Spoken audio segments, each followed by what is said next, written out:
علم کے معنی ہے جان لینا. تو تنہا کسی بات کا جان لینا موجب فضیلت نہیں ہوتا. صرف جان لینا کوئی موجب فضیلت نہیں. جاننے والا تو شیطان بھی تھا, ابلیس بھی تھا, اور فرمایا کہ اتنا جاننے والا تھا, اتنا علم اس کے پاس تھا کہ امام راضی کو بھی جاتے جاتے شکست دے گیا. واقعہ سنا ہوگا. جاتے جاتے امام راضی کو جیسے انسان کو بھی شکست دے گیا. علم تو اس کے پاس بھی تھا, عقل بھی بڑی تھی. عقل ایسی تھی کہ اگر اس کے دلیل کو جو اس نے اللہ تبارک و تعالیٰ کے سامنے پیش کی خالص عقل کی بنیاد پر رد کرنا چاہو تو کوئی راستہ نہیں کہ خلقتنی من نار و خلقتہ من طین. تو صرف عقل کی بنیاد پر اگر جواب دینا چاہو اس دلیل کا تو ہمارے لیے مشکل ہے اس عقل کی بنیاد پر جواب دینا. تو عقل بھی بہت تھی, علم بھی بہت تھا. بلکہ حضرت تھانوی رحمۃ اللہ علیہ فرماتے ہیں کہ 4 عین تھے اس کے اندر.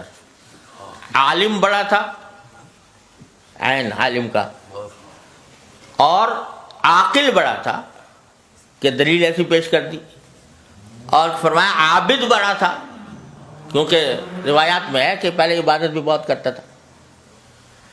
تو عالم بھی تھا, عاقل بھی تھا, عابد بھی تھا. فرمایا چوتھے عین کی کمی تھی کہ عاشق نہیں تھا. اگر عشق ہوتا تو پھر یہ نہ کہتا کہ خلقتنی من نار و خلقتہ من طین, تو میرا خالق ہے, تو مجھے جو حکم دے رہا ہے, میرا کام تو یہ ہے کہ اس کے آگے سر جھکا دوں.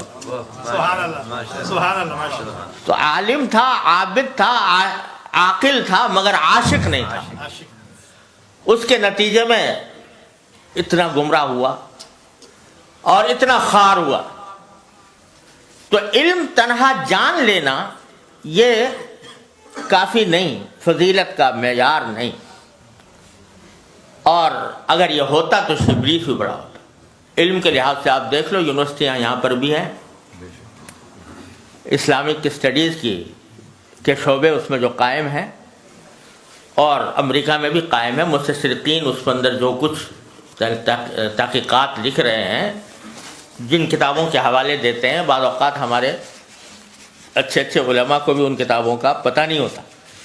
ایسے ایسے مقالات لکھے جائیں. علم ہے موجود. تو تنہا علم کافی نہیں, بلکہ جس چیز کو حاصل کرنا ہے, فرمایا لیتفقہوا فی الدین, دین کی سمجھ حاصل کرنا. وہ دین کی سمجھ محض کتاب سے نہیں آتی, محض علم سے نہیں آتی, وہ دین کی سمجھ رکھنے والے کی صحبت سے آتی ہے. وہ جس کے پاس دین کی سمجھ ہو. وہ سمجھ کیا ہے؟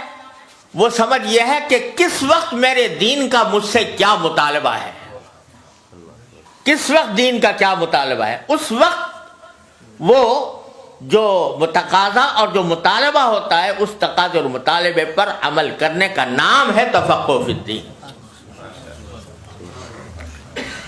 حضرت حکیم الامت مولانا تھانوی رحمۃ اللہ کے زمانے میں ایک بستی تھی جہاں پر ارتداد کا فتنہ پھیلا ہوا تھا, زبردست ارتداد, لوگ مرتد ہو رہے تھے. تو وہاں کچھ لوگ تھے کہ جو ابھی مرتد کھلم کھلا نہیں ہوئے تھے, مگر انہوں نے کافروں کی سی باتیں شروع کر دی تھیں. تو حضرت وہاں تشریف لے گئے ان مسلمانوں کے پاس جو ابھی تک مسلمان تھے, مرتد نہیں ہوئے تھے.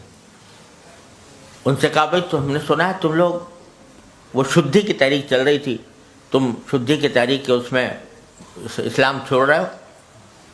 تو نا جی نا, ہم تو مسلمان ہیں. انہوں نے جواب میں کہا نا, ہم تو مسلمان ہیں, ہم تو تعزیہ اٹھاویں, ہم تو تعزیہ اٹھاویں, تو ہم تو مسلمان ہیں.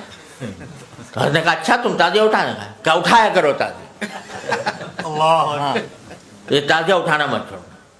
سبحان اللہ. اب بظاہر تو تعزیہ اٹھانے کا فرمانا کہ بھائی تعزیہ اٹھایا کرو, یہ بدعت کہو اس کو, رسم کہو, جو کچھ کہو, اس کا جواز نہیں، لیکن فرمایا کہ اس وقت کفر اور اسلام کی علامت بن گیا ہے یہ،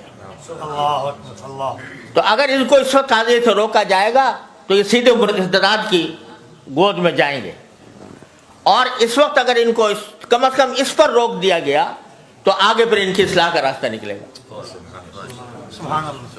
تو یہ ہے علم میں اور تفقہ فی الدین میں فرق، کہ کس موقع پر دین کا کیا تقاضا ہے اور دین کا کس چیز میں فائدہ ہے، تو اس بات کو اختیار کرنا یہ تفقہ فی الدین ہے۔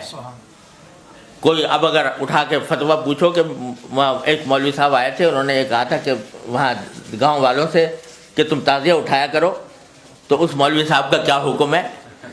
تو اس کا فتویٰ جو خالص علم کی بنیاد پر دیا جائے گا، جس میں تفقہ نہ ہو، تو وہ یہی ہوگا کہ بھئی وہ غلط بات کہی، انہوں نے گمراہی کی بات کہی، ایسے آدمی کو گمراہ سمجھنا چاہیے۔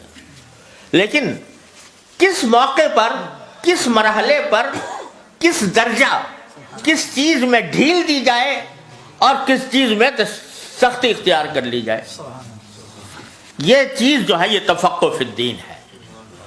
اور یہ تفقہ فی الدین صرف کتاب پڑھنے سے حاصل نہیں ہوتا، یہ صرف درسگاہ میں بیٹھ کر ڈگریاں حاصل کرنے، اسناد حاصل کرنے سے حاصل نہیں ہوتا، یہ بزرگوں کی صحبت سے حاصل ہوتا ہے۔